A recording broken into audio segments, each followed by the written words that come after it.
Have you ever encountered someone whose presence alone seems to alter the atmosphere? They don't shout, argue, or plead for attention. Instead, they withdraw quietly, and in doing so, they cause an undeniable shift. The room feels different. People notice. They start to question themselves, to chase, to reflect. This shift doesn't come from confrontation. It comes from a powerful silence. Now imagine you embrace that same approach. What if you stop reacting to every word or action around you?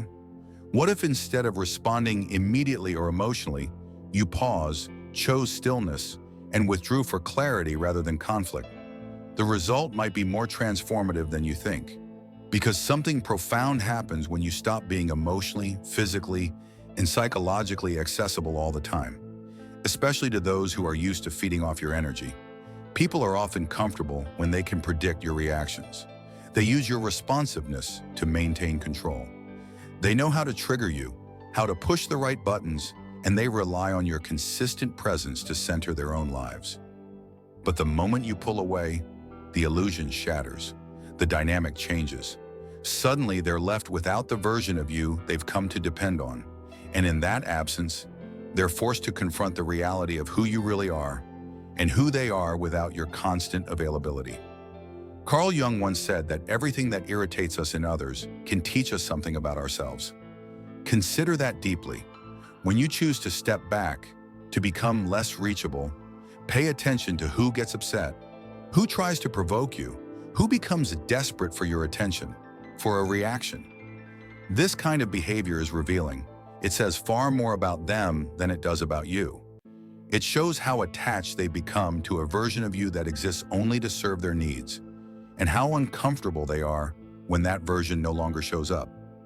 Without realizing it, many of us give ourselves away in bits and pieces just to keep the peace, to maintain relationships, or to avoid confrontation. We say yes when we mean no. We respond immediately out of fear that silence will offend. We perform emotionally for people who may not genuinely care about us. And after all that, what are we left with? Often it's fatigue, disillusionment, and a vague emptiness that's hard to name. That's the price of being too available. The truth is, not everyone deserves your immediate attention, your emotional labor, or your presence.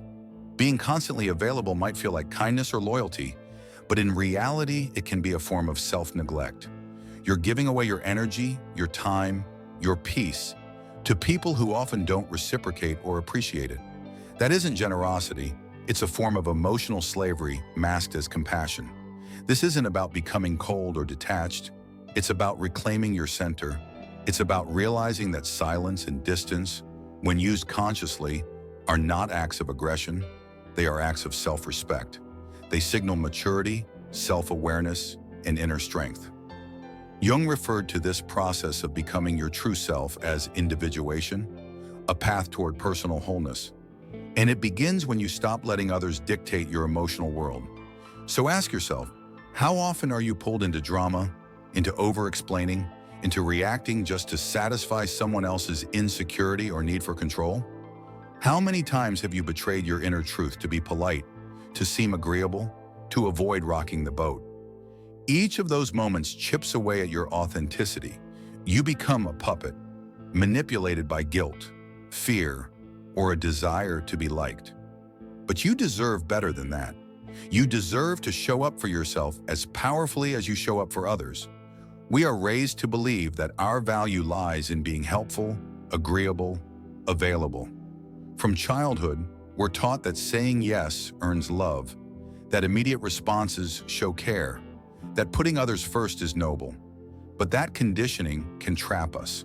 It leads us to overextend ourselves, to perform kindness rather than truly embody it. We become emotionally exhausted from playing roles that don't align with our real selves. Being too available is not a strength, it's a vulnerability, especially when it's unexamined. When others know you'll always be there, always pick up, always listen, always fix things, they stop seeing you as a person. You become a utility, something to be used in times of need and ignored otherwise. That kind of existence depletes your spirit and leaves you wondering why, after giving so much, you feel so empty. Jung also spoke about the persona, the social mask we wear to gain approval and love. Many of us are trapped behind that mask. We present ourselves as endlessly accommodating, always pleasant, always strong, because we think that image keeps us safe. But in doing so, we suppress our needs, our fatigue, our truth. We over-explain, justify our boundaries, rush to reply even when we're mentally drained, just to avoid seeming rude or distant. And so, little by little, we vanish from our own lives. Living in constant availability is a hidden form of self-abandonment. You're always standing in other people's spotlight while your own remains dimmed. You sacrifice your peace to keep others comfortable, but that comfort for them often comes at the cost of your well-being. People don't always want you. They want what you provide: emotional relief, validation, attention. And the moment you stop delivering, their discomfort reveals their true motives. When you finally set boundaries, when you stop reacting, when you choose to protect your peace instead of proving your loyalty, some people won't like it. They'll say you've changed. They'll guilt trip you, call you distant, accuse you of being cold. But their discomfort isn't about your transformation, it's about their loss of control. This message isn't about encouraging you to shut everyone out. It's about urging you to choose yourself first, to understand that not every message needs an immediate reply, not every conflict needs a response, and not every relationship deserves your energy. It's about breaking the pattern of constant emotional availability that's been disguised as love or duty. You don't owe the world your presence 24/7. Your energy is sacred, limited, and valuable. Use it wisely. Prioritize people who see you as a person, not just a provider. Reclaim your silence. Embrace your withdrawal when needed, not as a retreat, but as a declaration of self-respect.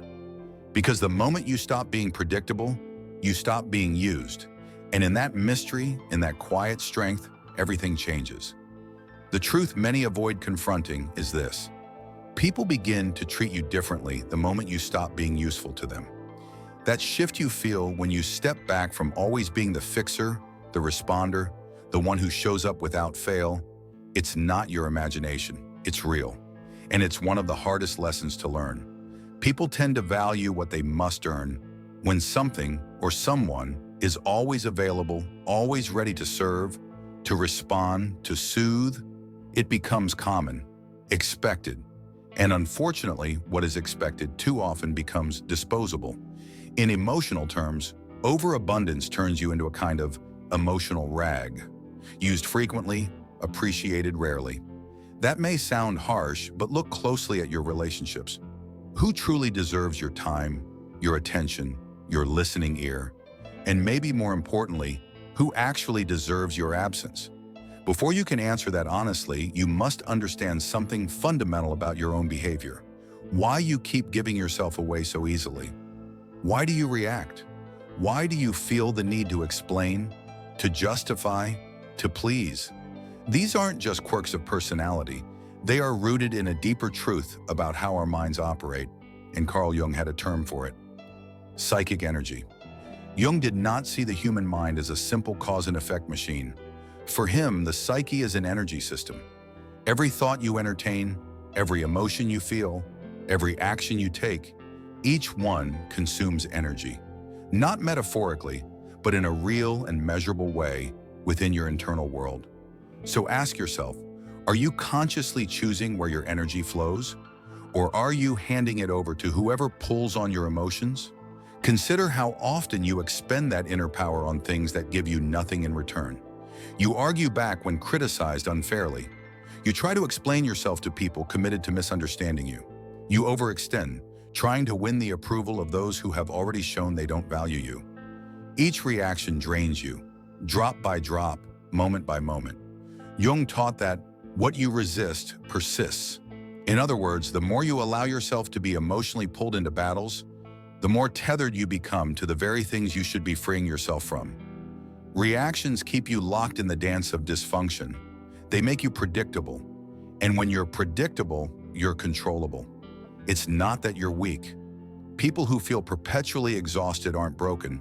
They're simply misdirecting their energy. They're bleeding themselves dry, trying to maintain peace, connection, relevance.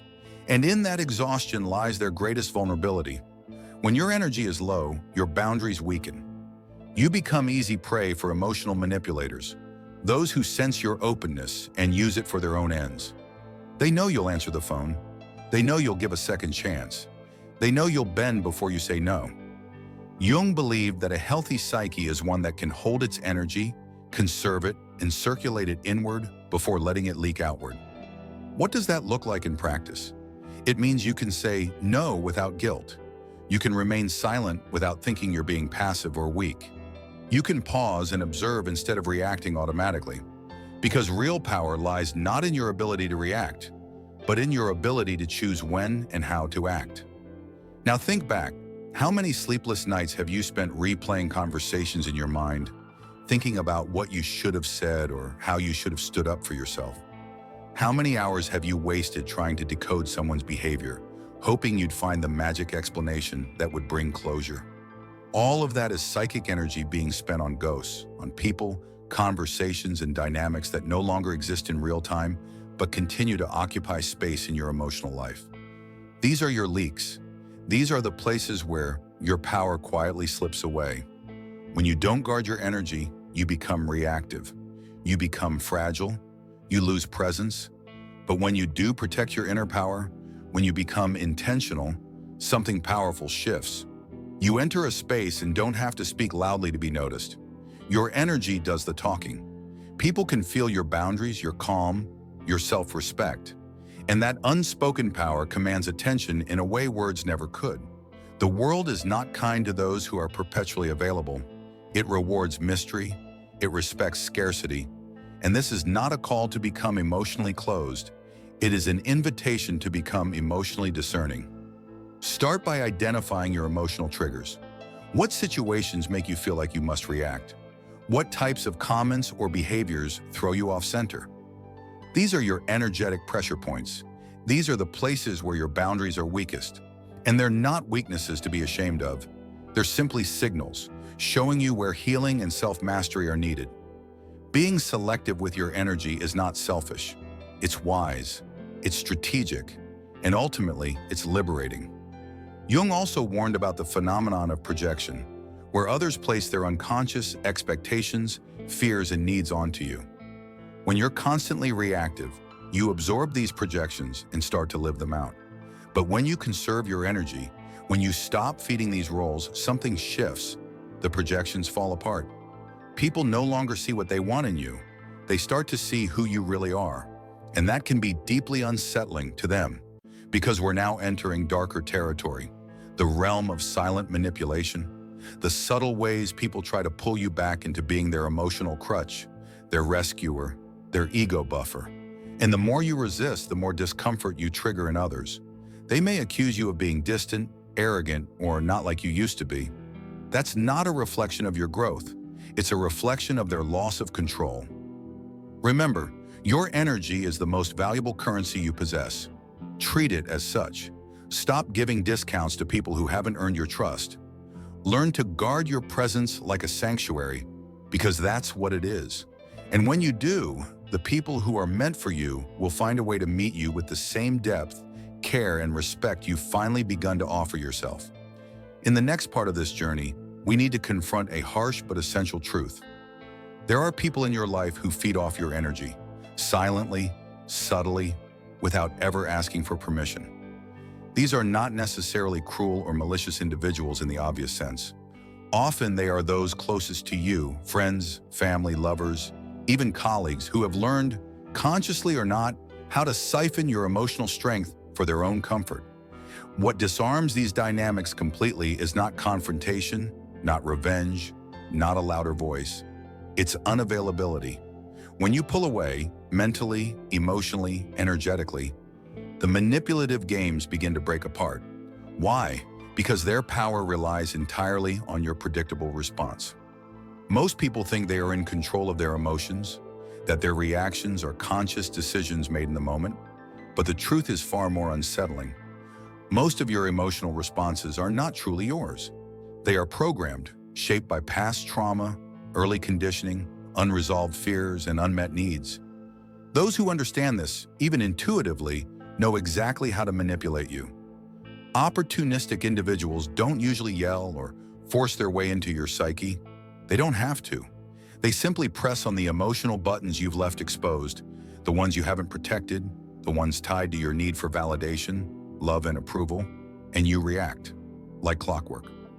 Carl Jung called this projection a psychological mechanism where people cast parts of themselves, especially the parts they can't accept, onto others. It's easier to call someone else selfish than to acknowledge your own selfishness. It's more comfortable to accuse someone of abandonment than to face your own fear of being alone.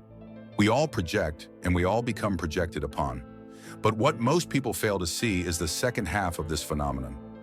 The more emotionally available you are, the more likely you are to become the screen for others' projections. Think about it.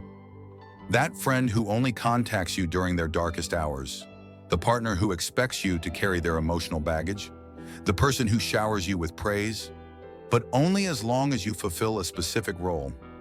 They aren't really seeing you. They're interacting with a version of you they've constructed in their minds, a role you've been conditioned to play. And why do you play it? Because deep down you're afraid. Afraid of being unloved, afraid of disappointing people, afraid of being left behind. The most effective form of manipulation is not loud or aggressive, it's subtle. It works through guilt. It convinces you that you owe something, that being unavailable makes you a bad person, that saying no means you're selfish, and so you stay in the loop, always responding, always helping, always giving, even when it exhausts you to the core. But here's the turning point. Manipulators don't need to overpower you, they just need you to remain predictable. As long as you keep reacting in the same way, they don't have to adapt. But once you start responding differently, once you stop explaining, stop rescuing, stop reacting, the entire game changes. When you begin to say no, when you choose silence instead of justification, when you walk away instead of defending your position, the carefully crafted projections others have placed on you begin to fall apart. The image they've built no longer matches your behavior, and that mismatch unsettles them. Now they must face themselves, the very parts they've avoided by projecting them onto you. And not everyone is ready for that. Your emotional unavailability becomes threatening because it reveals something terrifying. Their dependency on you was never about love. It was about need, about escape, about using you to distract from their own inner void. When you stop playing the role, they are forced to face the silence within themselves, and many respond with panic, anger, or blame. The criticism begins, accusations fly, emotional drama escalates, not because you've done something wrong, but because you've stopped serving as their emotional mirror. Jung once said, "We do not become enlightened by imagining figures of light, but by making the darkness conscious." And that's exactly what your withdrawal does. It makes the darkness in others visible. Your silence shines a light on the emotional noise they've been hiding from. And it's deeply uncomfortable for them. But what about you? Are you prepared for what happens next? Are you ready to be misunderstood, to be rejected, to be accused of being cold, distant, or selfish, simply because you've chosen to protect your peace? Because protecting your peace often comes at the price of external misunderstanding. And you must be willing to pay that price. When you withdraw, when you stop explaining yourself, when you stop rescuing others from their discomfort, you create space. Space for them to grow, space for you to heal. But more than anything, you reclaim the energy you've been giving away for free. And it's in that silence, often painful at first, that a new kind of power is born. The modern world thrives on noise. People rush to speak, to respond, to argue. Social media rewards immediacy. Relationships reward emotional labor. In this landscape, silence becomes radical. It becomes revolutionary. It becomes a weapon, not of harm, but of self-defense. There is a power that few people know, and even fewer have the discipline to master, the power of conscious unavailability, the power of non-reaction, the power to choose when and where your energy flows, because your energy is sacred. And when you learn to withhold it from those who use you instead of love you, everything changes. Silence makes manipulators powerless. It forces opportunists to face their own unmet needs. It reveals who values you for who you are and who only values what you give. So ask yourself, who deserves your presence? And who has only earned your absence? In the next part, we will explore how silence, not as avoidance, but as intention, can transform the dynamics between you and the world. We'll look deeper into why restraint is strength and how the quietest response can be the most devastatingly effective. You are not here to be used. You are here to be the power of silence. Not the silence of passivity or cowardice, but conscious, strategic, brutally lucid silence. The kind of silence that is not absence, but amplified presence. Kyung saw silence not as a void, but as a fertile ground for inner transformation. When you stop reacting, you begin to observe. And by observing, you see patterns that previously went unnoticed. Emotional repetitions, manipulation games, cycles of self-sabotage.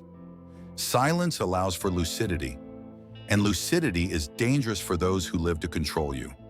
Have you noticed how some people panic when you don't respond? When you don't explain yourself? When you simply disappear? It's not because they miss you. It's because your silence takes away their narrative control. While you speak, you are still in the game, but when you are silent, you change the rules. And that unbalances anyone who thrives on your reaction. True silence is not the absence of voice. It is mastery over one's own energy. It is the refusal to be dragged down by someone else's emotions. It is the conscious choice not to engage in battles that are not worth your wear. Jung said that individuation, the process of becoming who you truly are, requires this distancing because only in silence can you listen to yourself without the world's interference. But don't be fooled. Silence has a price. It will distance you from people who only valued you for the role you played. It will make you incomprehensible to those who only saw you through their own projections. It will make you seem cold, distant, arrogant. But all of this is a reaction from those who never wanted to deal with your depth, only with your utility. And here is the hard truth. The more you mature, the more selective you become with your words. Because you understand that each sentence is an energetic investment, and not everyone deserves access to your truth. Sometimes silence is not retreat, it is sovereignty. It is the language of those who no longer need to prove anything to anyone. Silence is uncomfortable because it forces the other to deal with their own thoughts, with their own internal noise. And this discomfort reveals more about them than any argument of yours could reveal. You don't need to explain your absence, it explains itself. And those who feel threatened by it reveal how much they depended on your imbalance to maintain their own control. But the most powerful silence is not the one that disturbs the other. It is the silence that reconstructs you from within. The silence that connects you to something beyond external approval. It is in this internal space free from others, demands that you begin to recover your vital energy to reconnect with your essence. And this is precisely what we will talk about in the next part. Because it's not enough to just cut out external noise. You need to relearn how to use your energy consciously to choose where it goes, where it stays, and most importantly, where it should never be wasted. It's time to learn to be selective with your own soul. If you're in the process of, it's no use understanding all of this intellectually if in practice you continue saying yes when you mean no, responding to messages that bother you, participating in empty conversations, and maintaining relationships that only exist out of inertia. Awareness without action is just another form of self-deception. True transformation begins when you firmly decide to become selective, and this requires emotional discipline. Conscious unavailability is not about being cold, arrogant, or indifferent. It's about no longer being accessible to anyone at any time for any reason. It's about taking control of your own energy, your own time, your own peace. And this starts with small actions. Not responding immediately, breathing before reacting, leaving a discussion before being dragged into chaos, turning off your phone without guilt, saying not today, saying I'm not interested, saying I won't get involved. But here's the most important part. You don't need to justify your absence. You don't need to explain your silence. You owe nothing to anyone but yourself. And this, for many people, is unforgivable because when you refuse to explain yourself, you take away the other person's power to keep you within an emotional narrative where you are always the helpful, understanding, accessible one. Carl Jung understood that every process of individuation goes through isolation, but not a depressive isolation. a sacred isolation, a time of inner retreat where you relearn to listen to your own voice without the world's interference, where you rebuild your identity, not based on the gaze of others, but from your own center. Want to know a good thermometer for your evolution? Observe who starts to distance themselves from you when you become more reserved. Observe who tries to provoke you when you stop reacting. Observe who accuses you of having changed when you finally start to protect yourself. These are not signs that you are wrong. They are proof that you have begun to free yourself. Being unavailable is uncomfortable at first. You will feel guilty. You will think you are being selfish. You will hear that you are being too harsh. But this is part of the deconstruction process. You have spent your life being conditioned to put yourself second. It's natural that change causes discomfort, not only in you, but in everyone who benefited from your old version. Conscious unavailability is the foundation of self-determination. When you say no to the world, you are saying yes to yourself. When you withdraw from a toxic environment, you are reaffirming that your peace is worth more than any false connection. And when you stop explaining yourself, you begin to be respected, even if it's by few. But not everyone is ready for this type of presence, because your emotional absence will expose wounds they do not want to face. It will reveal how much they depended on your emotional chaos to feel in control.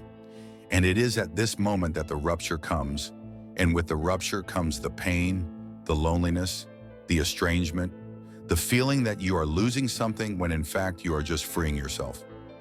But what happens after that? What comes after the distancing? What is born from the silence? In the last part, we will talk about the rebirth that only happens when you have the courage to be misunderstood, to be alone, and to become whole on your own. It's time to understand why the loneliness of the strong is the path to true freedom. When you stop being available to everyone, something profound begins to happen. First comes the silence, an uncomfortable silence that seems to scream inside you. You wonder if you did the right thing, if you are being too harsh, if you are losing people who liked you. But gradually this silence transforms. It begins to cleanse, to calm, to heal. And then comes solitude. But not the solitude of absence. It is the solitude of total presence, your own. The solitude of the strong, the solitude of one who no longer betrays themselves to keep others close. And in that space where there was once confusion, clarity enters. Where there was once anxiety, peace enters. Where there was once neediness, a new kind of strength enters. The strength of being whole within yourself. Carl Jung said that the process of individuation, becoming who you really are, requires you to distance yourself from the collective, that you disidentify from the mass, that you walk alone for a while. And that is exactly what you are doing when you decide to become unavailable. You are not fleeing the world, you are returning to yourself. It is at this point that you stop being a reactor and become a creator. You cease to be shaped by circumstances and begin to shape your reality from within. The people who feel uncomfortable with your absence, they reveal that they never wanted you. They wanted the role you played. And now that you no longer fit, they don't know what to do with you. And that is liberating. You will lose people, but you will find yourself. You will distance yourself from places, but you will reconnect with your essence. You will become misunderstood, but finally you will begin to be respected. Because when you are no longer available for anything, you become valuable, rare, unforgettable. And don't be fooled.